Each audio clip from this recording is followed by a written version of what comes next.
Where you see say then there's the Kwashe vibe. You see some circle boy, dirty looking crazy rasta, basta hair guy. Then he go snatch your phone, then he go jump enter the colleague inside, jump enter, then hey, then they go stone up. That be the Kwashe we know right now. See 300 inside where they happen. But right now, then the boys they rent cars out. Yeah. Bro, somebody give me some horrifying story yesterday.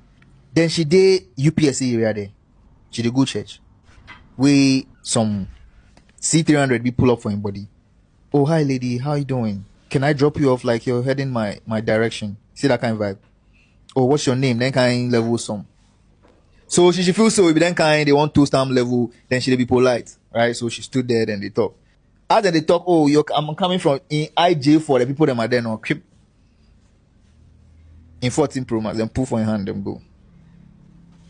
Then I hear say it be very common these days, bro. Like they're still the Kwashe level right now. The way it come these messages are not are common now. Like they be very common.